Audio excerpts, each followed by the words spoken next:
Halim means the most patient person in the world. I'm very patient. That's what my father named me. Halim means I'm patient, understanding, and quiet. Abdul Masih means servant of the Christ. El-dabh means Anubis or hyena, which is the ancient Egyptian pharaoh god Anubis. Where were you born? I was born in Cairo, Egypt, in the district of Sakakini. What does Sakakini mean? Sakakini is a castle by that name in the area. Hold on, back up. Servant of Christ, your middle name. Yeah. Okay. Where did it? That's my father's name. And then from behind and all the way down the line? El-dabh, El-dabh is pharaonic name. So was he really the servant of Christ? I mean, back. Servant of Christ means it's a kind of humility. But it means he's a Christian. If he was a Muslim, he would be. I'm asking Dad. Abdul. Yeah. Abdul Muhammad. No, Abdul Ghaffar. If I was a Muslim, my name would be Abdul Halim. Abdul Halim, yeah, and then Jesus would be Yeshua. Abdul Halim Yeshua Abdul. All right, go ahead.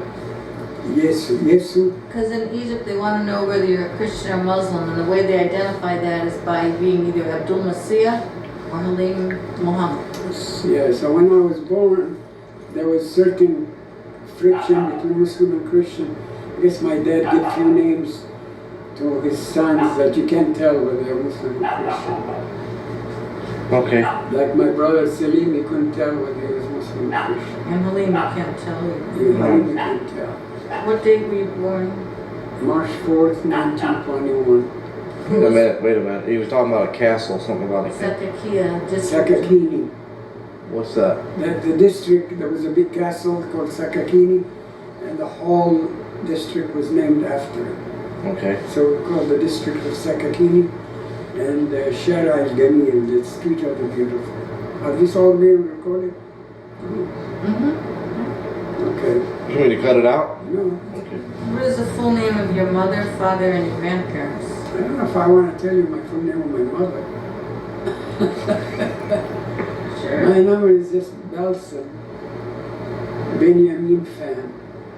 Belson Benjamin Fan. Yeah. And your father? Abdul Masih Mikhail. Mikhail. And your grandparents? Huh? Your grandparents? You know what? I can't remember. What about brothers and sisters? I remember, well, I'm the youngest. I'm Halim. The one next to me was Salim. Then Mikhail. Then Regina. Then Adib. Then Alice. Then Bushra. Then Labib, then Victoria. Did I count? So you went from the bottom up. Yeah. Did you get them all? I didn't count. Shall I write this down? Yeah, count out. Halim, Salim, Mikhail, Regina, Adib, Alice, Regina, Adib, Alice, Labib, Victoria. 7 or 9, yeah. So I guess Victoria was giving birth when your mother was giving birth to you. Same, yeah. Victoria was the oldest. 1, 2, 3, 4, Yeah. 5, 6, 7. I've got 8. We're missing somebody. Halim, Salim, Michael. You got 8. Well, look, you're looking at number 9. I'm counting Halim. Halim, Salim, Michael. Halim, Salim, Michael. Regina. Halim, Salim, Michael, Regina. Adib. Adib. Elise. Alice. Labib. No, Bushra. After Elise is Bushra. Yeah. Okay, that solves it. And then Labib and then Victoria. Do you know your aunts and uncles' names at all? My uncle, I know the uncle who traveled to America and became mysteriously lost.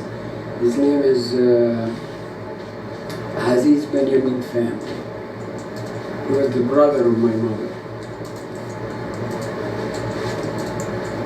He was lost in America, I guess. Brother of? My mother. Okay. And you had another one who's related to the doctors in Cleveland, didn't you? Or is he- Oh, that's this cousin of my father. My father's cousin, his name is Deborah El-dabh. And the son of Fahmi is Hishmet.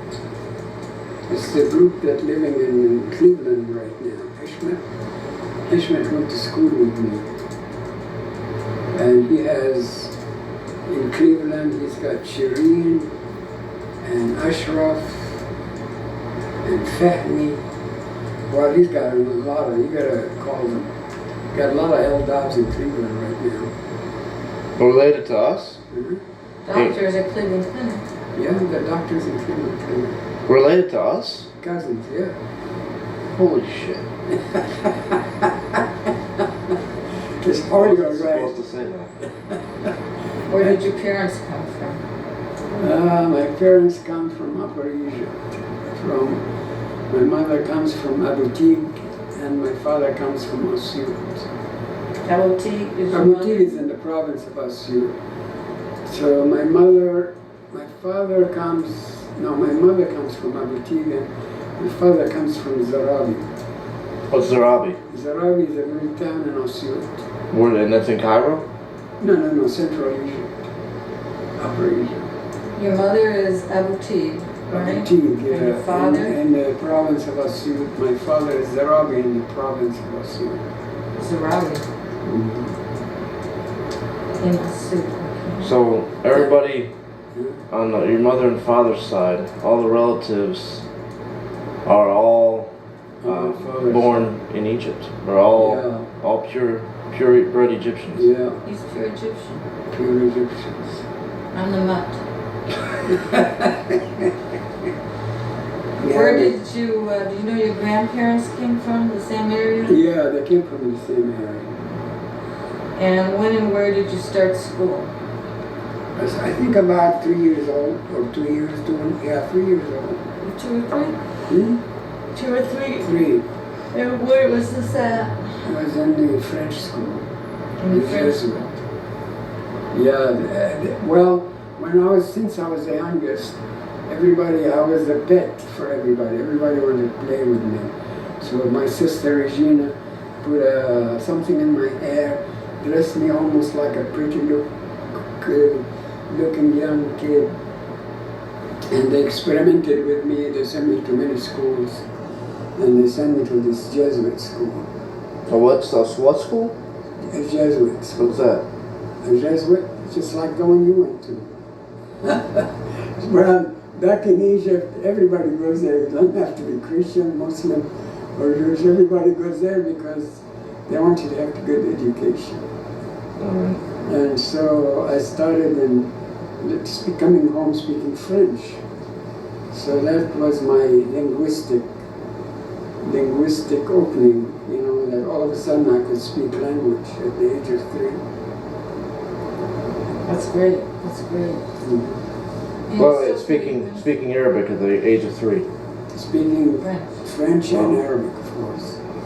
Well, I went to a school and everybody said, "What the hell are you talking?" Well, I said, "I'm talking French." So I give a hard time to the Jesuits, by the way. They let them run around. Yeah? Yep. Are you a bad kid? I was an exciting kid, not a bad kid. Exciting kid. Yeah, I wanted to learn a lot. In Jesuit, I learned how to play football on stilts. I played football on stilts when I was in the Jesuit school. You know how you be on stilts, the stilts? And I played, I entered marathons on walking on barrels. How the barrels go underneath your feet. I used to run with barrels underneath my feet. What grade did you go up to in the Jesuits? I stayed there until the age of 11 and a half or 12, and then my parents decided to pull me out from the French surrounding and put me in a regular schools, government school, high school. How'd you like that? Well, it was good.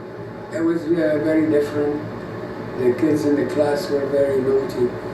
Played tricks on the teachers and things like that. More fighting? Huh? More fighting in a government school than a non-religious school? More fighting. Than a religious school? Yeah. All right. More fighting. More conflict. What kind of conflict in the government school? Oh, no, conflict between kids and kids, Jesuits were tougher with discipline maybe, or what? Well, the Jesuit, you didn't have a chance to do that. They kept you busy all the time. Let them drink something. Huh? Let them drink something. Yeah. Were there political activities in the secular high school? Yeah. Secular high school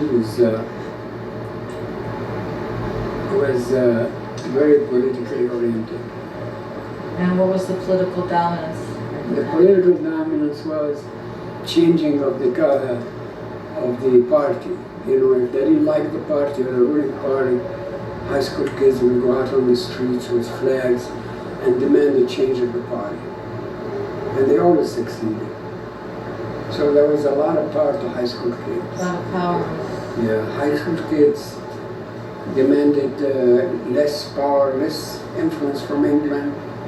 Demanded that the government, that the ruling party in the government should not be influenced by England, should concentrate on Egyptian activities rather than be influenced by England, because England had a lot of power then. And what was the relationship with England to Egypt at that time? Well, British has occupied Egypt, and they occupied the Suez Canal.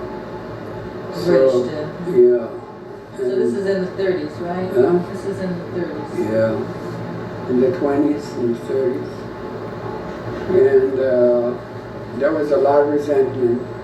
The money that, the reason they had that because Egypt became indebted before, in the earlier period, when they did it to the world because they created like Cairo, like the center, the most beautiful part of the whole world.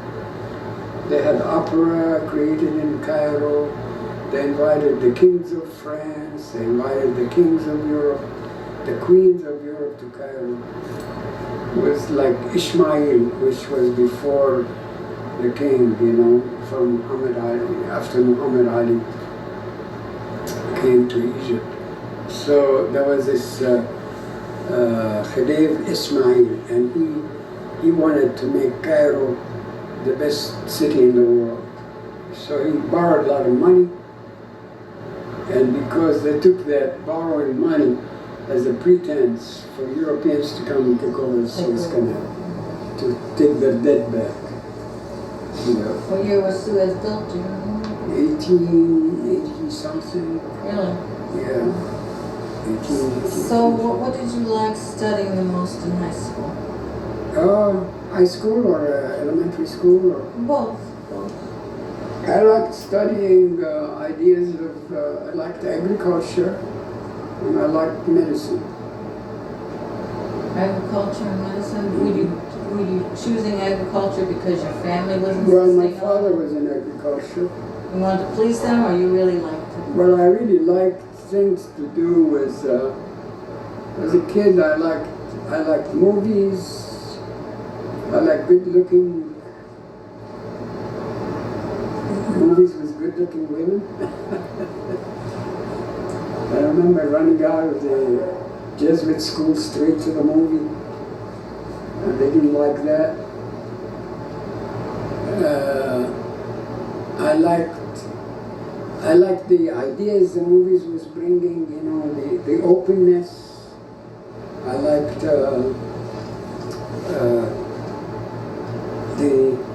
the games that we did about the games we did at home about. At home or at school?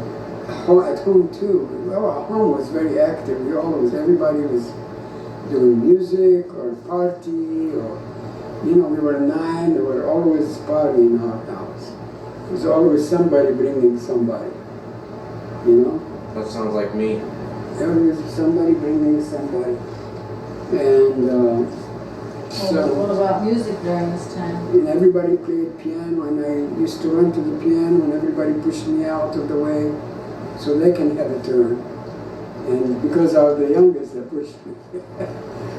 We had an 1880 piano, big piano from Italy. So I made my way to the piano all the time. So you had a lively school life and a lively family life. And I was I was probably the only one that liked to befriend people who are of different culture, because I befriended people who were from Syria, from Lebanon, from local downtown, different parts of Cairo, people who were visiting. So I mixed. I've always had a party with people. Did you have a girlfriend? You're not allowed to have a girlfriend, but I had. Culturally speaking, you're not. Huh? Culturally speaking, this is not cultural. Yeah, but my girlfriend was, one was an Egyptian girl, but I couldn't really be her boyfriend. There's no such thing. And the other was British, was actually from Wales. So which I liked, So you could have her as a girlfriend. Yeah, I used to go out together and upset everybody when we walked arm in arm down the street. She was 16 and I was 16, just like Sam and her, 16 and 16, everybody was upset. How dare you walk down the street holding arms with some gal from Wales. And do they want to marry you? we almost did. Really? The only reason I didn't have a profession. My father started earning his life when he was 19. He started earning when he was 19. When I was 19, I was still in school. I didn't earn anything, so I couldn't get married. When did you start writing music? I started writing music when I was 11. By sitting at the piano? Well, the people who were involved with me, there was a lot of people responsible in inspiring me. A lot of people were inspiring me. One of them is Abdul Tawfiq Zaki, who thought that I had a lot of talent, and he's the guy who pushed me to enter competition. The other one was Kamal Iskandar. Kamal Iskandar, yeah. He was very, very he's the one who pushed me to play It Is Dark and Damp on the front. And the other, my brother Bushra, of course, number one. My brother Bushra took me everywhere where there was philosophers and thinkers. And you talked about this international ethnomusicology conference that Bushra took you to. Yeah, it took me to the first international ethnomusicological conference, 1932. In Cairo. In Cairo, yeah. It was all people from all over the world. Who were some famous people who attended that? Well, everybody who was there ended up in America. Bartok, who was from Hungary, ended up in America. Hindemith from Germany ended up in America. He was in Cairo. All these came to Hindemith, Bartok, Japs, what's his name? Musicologist. I forgot, I'm trying to remember his name. Baron Erlanger from France. Mm-hmm. Henry Farmer from England. Jack Kunst, I think, is musicologist from Germany. Did I mention Hindemith? Yeah. A lot of leading musicians and ethnomusicologists. They didn't call them ethnomusicologists back then. A lot of musicians. The They didn't call it, No, back world, then. world No, at music? that time they called it non-Western music. Non-Western. Yeah. Who was ruling Egypt at that time? Huh? Who was ruling Egypt that committed such 1932, King Fuad. war? King Fuad the First. It's interesting. I remember you talking about being born in the last year of the Ottoman Empire, right? Yeah, I was born 1922 with the kingdom in Egypt. I was born a year before that, during Sultan. I was born when Sultan Hussein was in power. So how did the Egyptians get rid of the Turks? Well, they didn't get, Sultan Hussein was already, in 1805, Muhammad Ali, who was a Turk, Who was a Turk? yeah, he was ruling Egypt, an Albanian Turk. And he was ruling in Egypt, and he took an army from Egypt and took an army from Arabia and went and attacked the Turks Okay. in Anatolia. So he actually liberated Egypt from the Turks in 1805. But something hung on. But what hung on is a line of rulers originated from there, but they called themselves Egyptians.